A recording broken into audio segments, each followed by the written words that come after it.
우리의 삶에서 가장 관심을 끄는 문제는 우리가 인생을 살아가는 데에 어떻게 살아야 하며 무엇을 위하여 살아야 하는가, 이 문제일 것입니다. 학생들은 열심히 공부하는 이유가 좋은 대학을 가기 위해서입니다. 그리고 취업을 준비하는 취업 준비생은 좋은 직장을 구하기 위하여 스펙들을 하나하나 쌓아갑니다. 그리고 자격증들을 취득해 가죠.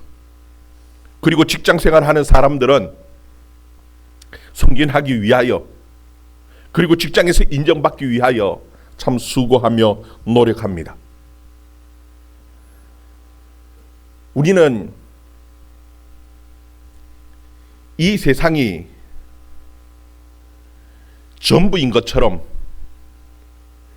이 세상의 인생이 딱 한 번 있는 인생인 것처럼 그렇게 생각하면서 이 세상의 삶만을 위해서 살아가는데, 예수님께서는 아니라고 말씀하십니다. 이 땅에서의 삶 말고 또 한 번 우리에게 주어지는 인생이 있다라고, 그 영원한 인생이 우리에게 또 다시 주어지는 인생이 있다라고 우리에게 말씀하고 계시는 것이, 그리고 이 땅의 인생은 그 다음 인생을 위한 연습이고 훈련이라고 우리에게 가르쳐주고 있어요. 여러분, 예를 들면은 운동선수들은 연습 훈련을 하는데 연습을 위한 연습을 하지 않습니다. 경기장에서 좋은 성적을 거두기 위해서 그 대회를, 세계적인 큰 대회를 바라보면서 그것을 위해서 준비하고 연습을 합니다. 그런데 연습을 할 때 가장 중요한 것이 있어요. 그게 무엇이냐 하면은 그 경기의 규정, 경기의 룰을, 법을 알고 해야 하는 겁니다. 법을 무시하고 연습하면은요, 나중 경기장에서 아무리 노력했는데 그 노력한 결과가 나타나지 않고요, 상을 받을 수 없는 거예요. 여러분, 사도 바울은 그의 인생 다 산 후에 마지막에 그의 믿음의 아들 디모데에게 편지하면서 인생을 어떻게 살아야 하는지 중요한 교훈을 해주는데요, 그것이 디모데후서 2장 5절에 보면은 경기하는 자가 법대로 경기하지 아니하면 승리의 관을 얻을 수 없느니라, 그렇게 우리에게 교훈해 주고 있습니다. 여러분, 아무리 수고하고 노력해도 법대로 수고하지 않으면은, 법대로 경기하지 않으면은 상이 주어지지 않는다라는 겁니다. 그런데 많은 사람들이요, 착각하기를 이 세상에서 사는 법이 그 하나님의 나라 다음 세대에, 다음 우리에게 주어지는 그 인생에도 똑같은 법이 적용되어질 것이라고 생각하고 착각하면서 살아갑니다. 그런데 예수님께서 우리에게 가르쳐주는 것은요, 그렇지 않다라는 겁니다. 여러분, 이 세상 사람들이 살아가는 그 법칙을 보면은요, 예수님께서 우리에게 가르쳐주는 그 영원한 삶, 하나님의 나라의 삶하고는 너무나 그 법칙이 다르다는 것을 우리는 말씀을 통해서 보게 되어집니다. 예수님께서는 이 세상에서는 보면은 높은 사람들이, 큰 사람들이, 어른들이, 힘 있는 사람들이 지배하고 살아가는 세상이지만 하나님의 나라는 그렇지 않다라고 말씀합니다. 마태복음 18장에 보면은 제자들이 예수님께 묻습니다. 예수님, 하나님의 나라는 어떤 자가 큽니까? 예수님께서는 어린 나이 하나를 데려와서 세우시고는 이 어린 나이와 같이 않으면은 하나님 나라에 들어가지도 못할 뿐더러 누구든지 어린아이와 같아지지 않으면은 하나님 그 나라에서 이 어린아이와 같이 낮아지지 않으면은 하나님 나라에서 큰 자도 되을 수 없다라고. 진짜 하나님 나라의 큰 자는 이 어린아이와 같이 낮아지는 자라고 말씀하고 계시는 것입니다. 여러분, 이 세상은 어떻게든지 높아지려고만 하지요. 그런데 하나님의 나라는 낮아지는 자가 큰 자라고 말씀하고 계시는 것이에요. 그리고 이 세상 사람들은 어떻게든지 넓은 길로 가려고 합니다. 근데 예수님께서 가르쳐 주시는 것은 좁은 문으로 들어가야 하고 좁은 길을 가야 된다라고 우리에게 가르쳐 주고 계시는 것이에요. 여러분, 그뿐만이 아닙니다. 이 세상에서는 다른 사람을 비판하고 판단하는 것이 똑똑한 것이고 유능한 것이라고 생각하고 그렇게 말을 합니다. 그러나 예수님께서는, 성경은 우리에게 가르쳐 주는 것은 남을 비판하고 판단하는 것이 아니라 우리가 하나님의 말씀에 순종하는 것이, 그것이 하나님 앞에 유능한 사람이라고 우리에게 가르치고 계신 거예요. 여러분, 이 세상 사람들은 마음이 부유한 자가 복 있는 사람이라고 생각을 합니다. 그러나 하나님의 나라는요, 마음이 가난한 자가 복이 있다라고 우리에게 가르치는 거예요. 여러분, 이 세상의 삶, 이 세상에서의 법칙이랑 하나님의 나라의 법칙은 분명히 다르다고 우리에게 가르치고 계셔요. 여러분, 그러면은 이 세상에서 우리가 어떻게 살아야 할지 여러분 깊이 한번 고민해 볼 수 있는 그런 시간 되기를 바랍니다. 여러분, 고린도전서 15장은 부활에 대한 말씀을 가장 우리에게 잘 가르치고 있는 성경 말씀입니다. 과연 부활이라는 것이 있는가?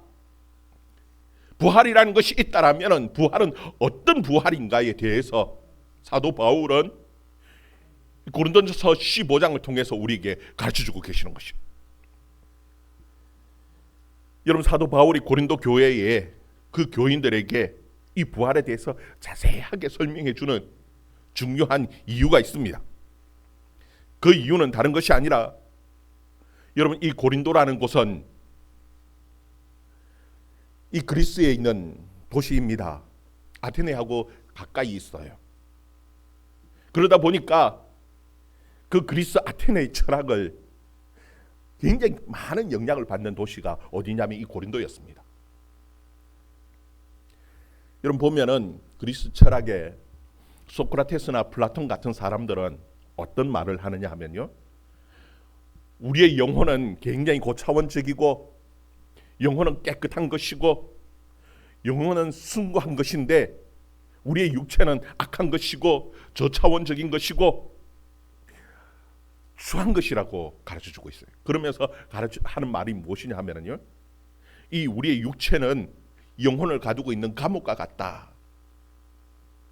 우리가 죽음으로써 우리의 영혼은 육체의 감옥에서부터 해방되어지는 것이라고 그렇게 가르쳐주는 것이, 그것이 그리스 철학입니다. 그 그리스의 철학의 영향을 받은 그 고린도 사람들 가운데는 어떤 말을 하는 사람들이 있느냐 하면은 죽은 자의 부활이 없다라는 겁니다. 여러분, 그 철학적인 사고를 가지고는 아무리 생각해도 이해할 수 없는 것이, 그 하나님의 아들이 왜 그 추하고 악한 이 육신의 몸을 가지고 태어나는지 이해할 수가 없고요. 더 이해가 되어지지 않는 것이 무엇이냐 하면은, 죽어서 이제는 영혼이 이 육체의 감옥에서 해방되어 죽고 영혼이, 그 순간 영혼이 이제 이데아라는 좋은 곳으로 갔는데 왜 또다시 육체를 가지고 부활하냐라는 겁니다. 그래서 그 가운데는 부활이 없다라고 생각하고 부활이 잘못된 것이라고, 부활이라는 것은 없는 것이라고 말하는 사람들이 이 고린도 가운데 있었어요. 우리 12절에 보면은, 제가 읽어볼게요. 12절에 그리스도께서 죽은 자 가운데서 다시 살아나셨다 전파되었거늘 너희 중에 어떤 사람들은 어찌하여 죽은 자 가운데 부활이 없다 하느냐. 이 고린도 교인들 가운데에 죽은 자 가운데는 부활이 없다라고 그렇게 말하고 그렇게 가르치는 그 사람들이 지도자들이 있었다라는 겁니다. 그래서 사도 바울은 부활이라는 것이 어떤 것이고 과연 부활이라는 것이 있는지 거기에 대해서 자세하게 가르쳐줄 필요가 있어서 이 고린도전서 15장을 부활에 대하여 기록하고 있는 것이.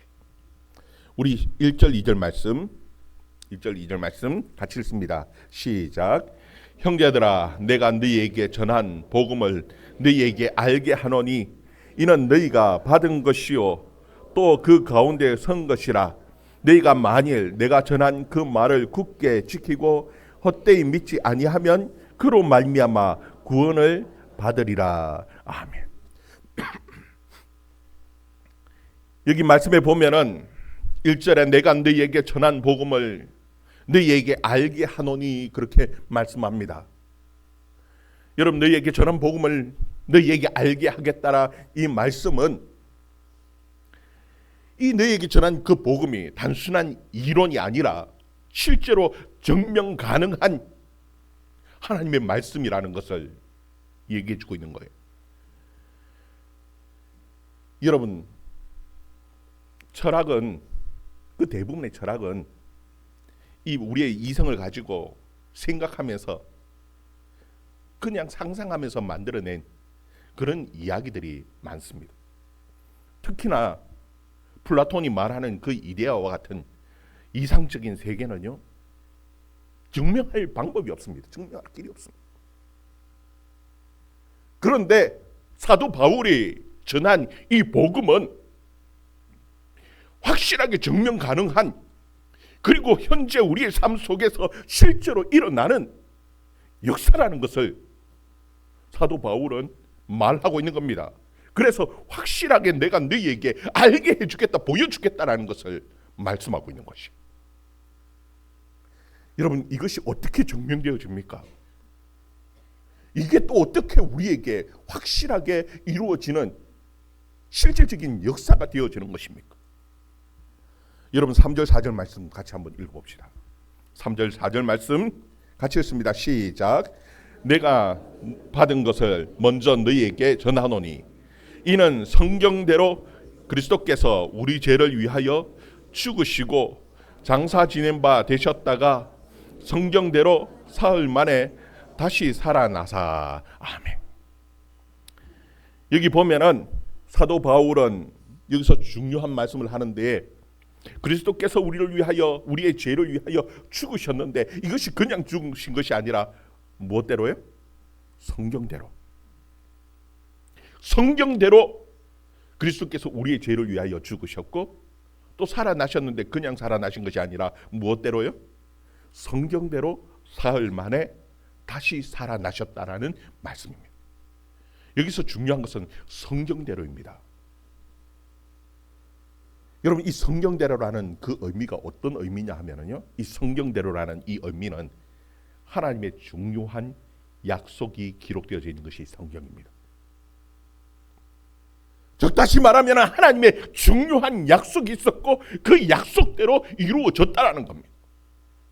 여러분 하나님께서는 우리에게 분명하게 성경 말씀을 통해서 약속하신 것이 있었습니다.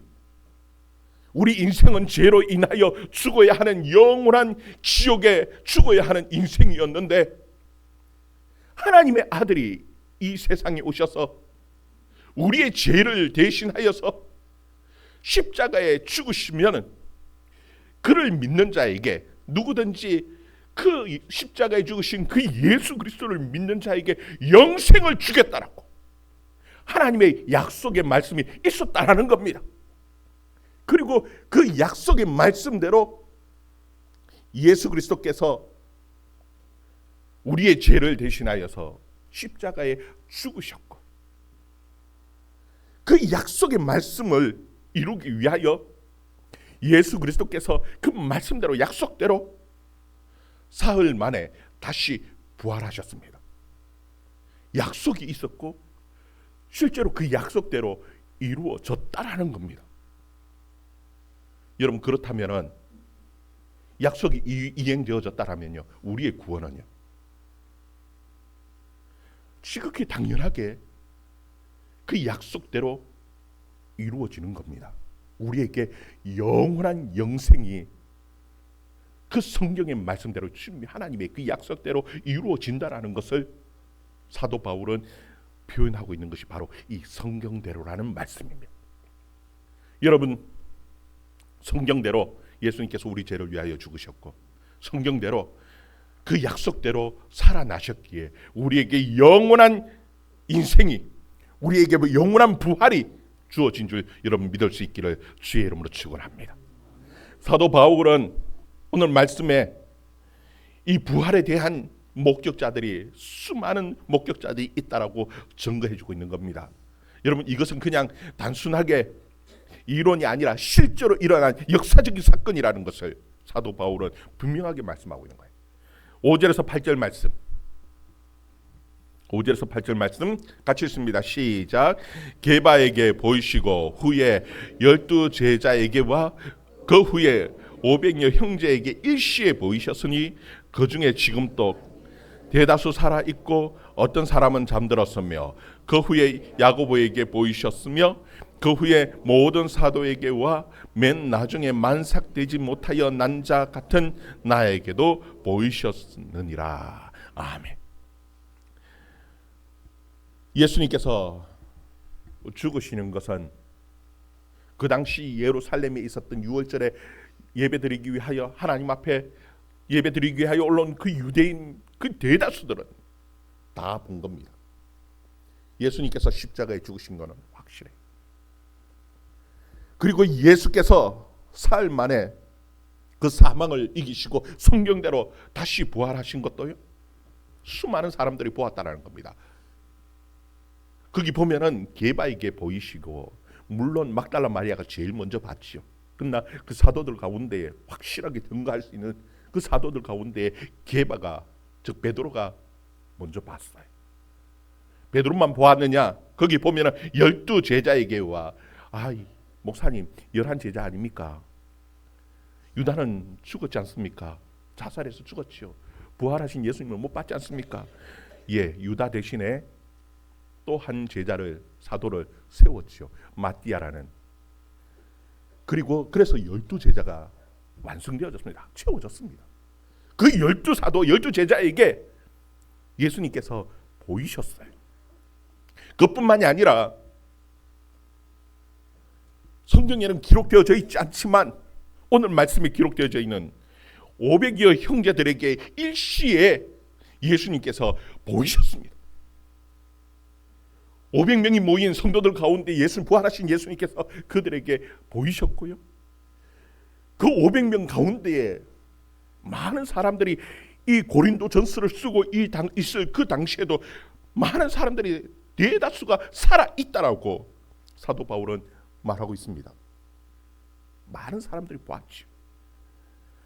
그리고 가장 중요한 것은요, 이 야고보와 사도 바울에게 보이셨다라는 겁니다. 예수님이 하나님의 아들이라는 것을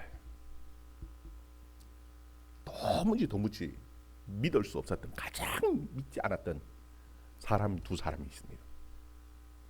그 사람이 누구냐 하면은 하나는 야고보이고 또 하나는 사도 바울이었습니다. 이 야고보는 예수님의 제자 야고보가 아니라 예수님의 동생 야고보였습니다. 어릴 때부터 예수님과 함께 커가왔습니다.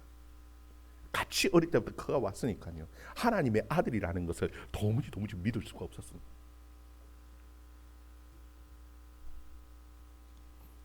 마가복음 3장 32절에 보면은요, 예수님께서 사람들을 부르고 그들 가운데서 하나님의 말씀, 하나님의 나라에 대해서 막 얘기하고 가르쳐주고 계시는데요, 거기에 예수님의 어머니와 예수님의 동생들과 누이들이 다 찾아왔어요. 예수 좀 불러내달라고. 지금 목수가 목수 일을 해야 되지, 지금 뭐 하고 있느냐는 거예요. 집에 가정들이 다 형편이 어려운데 그 형이, 오빠가 집에 살림은 다 평균도 주고 그 직업 목수 일을 하는 건 다 평균도 주고는 평균쳐주고는 그 하나님의 나라에 일을 한다고 나가다니니까요. 심지어 뭐라고 얘기하냐면요, 귀신 들렸다. 우리 형이 귀신 들렸고 우리 오빠가 귀신 들려가지고 저러고 앉았다고. 그러면서 도무지 하나님의 아들이라고 믿지 못했던 사람이 누구냐면 바로 이 예수님의 동생 야고보였습니다. 그런데 도무지 믿지 못하던 그 야고보 가운데에 부활하신 예수님이 그 동생을 찾아오셨습니다. 부활하신 그 예수님을 만나고 야고보가 변화되어졌습니다. 바뀌었습니다. 그래서 초대교회의 가장 중요한 사도, 예루살렘 교회의 가장 중요한 사도로서 역할을 감당했었던 사람이 누구냐면 바로 예수님의 동생 그 야고보였고요. 여러분, 우리가 알고 있는 이 야고보서를 쓴 사람이 누구냐 하면은 바로 이 예수님의 동생 야고보입니다. 부활하신 예수님을 만나고 얼마나 신실하게 그 사도의 직분을 감당했던지, 여러분 많이 무릎 꿇고 하나님 앞에 기도했어요. 이 야고보의 무릎을 무슨 무릎이라고 얘기하냐면요, 여러분은 전성에 의하면은 낙타 무릎이라고. 여러분, 낙타 무릎이라고 하는 그 무릎이요, 누구의 무릎을 얘기하느냐면 바로 이 예수님의 동생 야고보의 무릎을 얼마나 기도를 많이 하고 꿇어서 기도를 했던지 그 무릎이 낙타 무릎같이 되어졌다 해서 낙타 무릎이라는 표현을 쓰고 있어요. 도무지 믿지 않았던, 하나님의 아들이라고 믿을 수 없었던 사람이 야고보였는데 그 야고보도 부활하신 예수님이 그를 찾아가셔서 그를 받고 나왔다는 겁니다. 여러분, 그리고 또 한 사람이 있죠. 누굽니까? 거기 보면은 사도들 가운데서 가장 나중에, 맨 나중에 만삭되지 못한 자 같은 자를, 만삭된 자, 즉 다시 말하면 덜 된 사람 같은 나에게도 보이셨다. 그 나가 누구냐면 바로 사도 바울입니다. 여러분, 사도 바울은 도무지 예수가 하나님의 아들이라는 것이 믿어지지 않았습니다. 아니, 그 부활하신 예수님을 믿는다고 다니는 사람들, 부활에 대한 얘기를 하는 사람, 미친 사람 같았습니다. 그냥 미친 사람 정도가 아니라 사회의 악이라고 생각한 겁니다. 사회를 혼란시키는 사회적인 악이라고 생각하고 그들을 잡아서 감옥에 가둬야 한다라고 생각했던 사람이 바로 이 바울이었습니다. 어떻게든지 더 많은 사람을, 더 예수 믿는 사람들을 잡아서 가두어야 된다고 생각하고 이 예루살렘뿐만이 아니라 유다 땅뿐만이 아니라 저 멀리 다메섹까지 그 예수 믿는 사람을 잡기 위하여 쫓아갔던 사람이 바로 바울이에요. 그런데 그 다메섹으로 가던 그 길에서 빛을 보았습니다. 음성을 들었습니다. 그게 꼬그러져서 물었습니다. 주여, 누구십니까? 지금 바울을 찾아온 그가 누군지 바울이 물었어요. 근데 그가 누구냐 하면은 너가 핍박하는 예수라. 이젠 죽어서 없어졌다라고 생각했던 그 예수가 부활했고 그 부활하신 예수님이 바로 그 바울을 찾아온 겁니다. 그리고 바울을 눌러버렸어요. 그 바울이 부활하신 예수님을 만나고는 이제는 더 이상 부정할 수가 없는 겁니다. 여러분, 오늘 말씀에 보면은 바울은 가장 마지막에 가장 사도들 중에 작은 자로 부름을 받았고 정말 만삭도 되지 못한 그 제대로 들된 인생 같은 그 바울을 만나, 부활하신 예수님을 만나 주시고 그 인생이 바뀌어졌지요.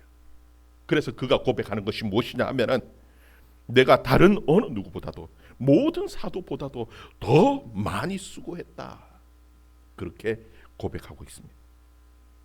그리고 그가 고백하는 것이 이 모든 것이 다 하나님의 은혜라고 그가 고백하고 있음을 여러분, 우리는 말씀 통해서 볼 수 있는 거예요.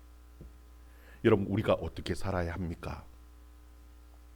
여러분, 이 세상의 인생이 전부라면요, 세상 사람들이, 많은 세상 사람들이 살아가는 그 법칙대로 살아가는 것이 정말 가장 잘 사는 인생일 겁니다. 남들보다 높아져야 하고, 남들보다 많이 가져야 되고, 남들보다 많이 누리는 것이, 이것이 가장 멋있게 잘 사는 최고의 인생이라고 말을 할 수 있을 것입니다.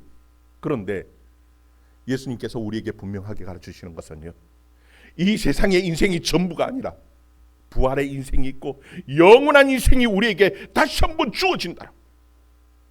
그리고 여기서 이 땅에서의 어떻게 사느냐 하는 것이, 그 연습하고 법대로, 그 하나님의 법대로 사는 것이 그 영원한 삶을 누릴 수 있는 가장 중요한 법칙이라고 우리에게 가르쳐주고 있습니다.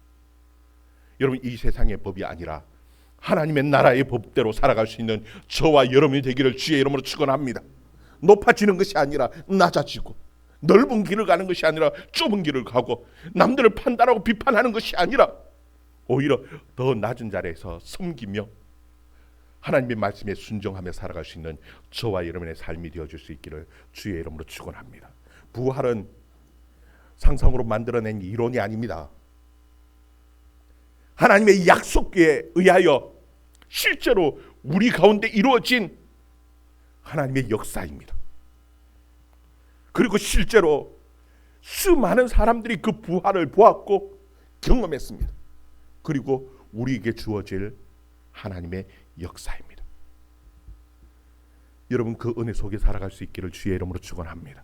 사도 바울이 부활하신 예수님을 만나고 이 모든 것이 다 주의 은혜, 내가 다른 어느 누구보다도 더 수고하면서 그 부활을 전파하면서 살아간다고. 우리 11절 말씀, 10절 11절 말씀, 10절 11절 말씀 같이 읽습니다. 시작. 그러나 내가 나 된 것은 하나님의 은혜로 된 것이니 내게 주어진 그 은혜가 헛되지 아니하여 내가 모든 사도보다 더 많이 수고하였으나 내가 한 것이 아니요 오직 나와 함께 하신 하나님의 은혜로라. 그러므로 나나 그들이나 이같이 전파하며 너희도 이같이 믿었느니라. 아멘. 부활하신 예수님께서 그 제자들을 부르시고 갈릴리 산에서 그 제자들에게 분명하게 명령하신 것이 있습니다. 그것이 지상 명령입니다. 부활하신 예수님께서 명령하신 내용은요, 다른 것이 아닙니다. 너희는 모든 만민에게 제자 삼으라는 겁니다. 그리고 성부와 성자와 성령의 이름으로, 아버지와 아들과 성령의 이름으로 세례를 베풀고 내가 너희에게 부탁한 이 모든 말을 가르쳐 지키게 하라고 하신 것이, 내가 너희와 함께 하겠다라고 하신 것이 주님의 약속의 말씀이고 우리에게 주어진 마지막 가장 중요한 지극히 큰 명령입니다. 여러분, 그것을 감당할 수 있는 저와 여러분 되기를 주의 이름으로 축원합니다. 부활하신 예수님이 그냥 감사하다는 것으로 그치는 것이 아니라 정말 부활의 능력이 우리 삶 속에서 나타나기를 원한다면 주의 말씀을 지키며 또 전하며 살아가는 저와 여러분 되기를 주의 이름으로 축원합니다. 우리가 이 일을 위하여 우리가 다음 주일, 다모 주일을 정해놓고 전도합니다. 그 하나님의 부활의 능력이 우리의 입술을 통해서 나타나게 하시고 증거되어지게 해달라고. 이것이 그냥 이론이 아니라 하나님의 약속이고 그 성령의 하나님의 약속이 우리의 삶 속에서 지금 이루어지고 있는 역사라는 것을 힘있게 증거할 수 있도록 주님 도와달라고 여러분 또 이 시간 또 기도할 수 있기를 바랍니다.